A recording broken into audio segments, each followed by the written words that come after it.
Toppy lived on the very last street in the very quiet town of Graybridge, a place where the sky stayed mostly gray and the houses all looked the same. Toppy didn't quite fit in. He was quiet, thoughtful, and often wandered alone in the fields after school. But his biggest secret was something he couldn't tell anyone. Something he barely understood himself. Whenever Toppy felt something deeply sadness, joy, fear, or wonder, he cried rainbow tears. They sparkled like glass and shimmered with all the colors of the sky after a storm. When he was little, his parents thought it was beautiful. They kept a tiny glass bottle of his first rainbow tear on the mantel, sealed with a cork. But once he started school, things changed. Kids pointed. Teachers grew uneasy. Whispers followed him down the hall like wind in tall grass. He's too sensitive. What's wrong with him? Why does he cry like that? So Toppy stopped crying. Or at least, he tried. The lonely path Toppy learned how to press his lips tight, blink quickly, and breathe deep until the feelings faded. He kept to himself. He drew quietly in the back of the classroom and read books with titles like How to Be Normal and Why Feelings Are Dangerous. But at night, when the world was quiet and the stars blinked kindly above his window, he'd sometimes let one tear fall, a small, glowing droplet that painted streaks of light on his pillow. He wished more than anything that he could be like everyone else. Everything changed on a Thursday. Toppy had taken the long way home, wandering through the edge of Wormwood Forest, the place most kids avoided. It was thick, with twisted trees and moss-covered rocks, but Toppy liked it. It was quiet there, peaceful. Then he heard it, a soft crying. He followed the sound until he found her, a little girl, maybe 6, with curly hair and scraped knees, sitting beside a broken pink bicycle. She looked up. I fell, she sniffed, and now I don't know where I am. Toppy knelt beside her and said softly, You're not alone. I'll help you. The moment he saw the cut on her knee, the fear in her eyes, something cracked inside him. And before he could stop it, a rainbow tear slipped down his cheek.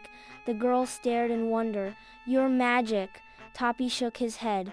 No, just different. Then the tear touched the ground, and where it fell, a tiny rainbow flower bloomed.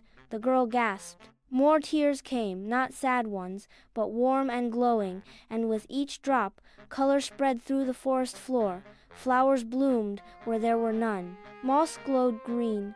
The shadows of the forest thinned, and the air smelled of honey and fresh rain. The little girl giggled. You made the forest happy again. Toppy walked her home, both of them trailing petals. The next day, strange things began to happen. Wherever Toppy walked, flowers leaned toward him like they were listening. Stray animals followed quietly behind. Children in the schoolyard looked at him differently, not with fear, but with curiosity. You helped my sister, said a boy with big ears. She said your tears made flowers grow. Soon, other kids came to him. My dog is sick. My brother is sad. I have a secret too. And one by one, Toppy let himself feel. He cried not just sadness, but empathy, wonder, even joy, and his rainbow tears brought color to Graybridge like never before. The streets filled with bright flowers and children's laughter. Even the adults noticed. The mayor declared, something magical is happening, and Toppy realized something important. The feelings he had hidden all his life weren't a weakness, they were a power. But not everyone liked it.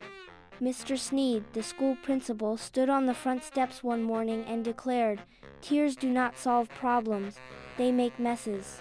He tried to ban crying entirely. He called in experts to explain how feelings should be controlled. Toppy started to feel the old pressure rise again. Should he stop? Should he hide again? That night, he climbed the hill behind his house and stared at the gray sky. What if they're right? He whispered to the wind. But then he heard something, a small voice behind him. It was the little girl from the woods. You made the forest bloom, she said.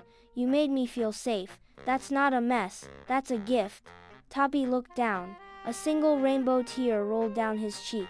Where it fell, a new flower bloomed. From that day forward, Graybridge was never the same. The trees bloomed brighter. The sky sometimes turned pink. The people laughed more, cried more, hugged more, and Toppy, he still cried sometimes. Tears of sadness, tears of joy, tears of love, each one left a little color behind, and as the town learned to feel, they finally understood. Sometimes, the world doesn't need more silence, it needs more color, more courage, more rainbows, and the boy who cried them,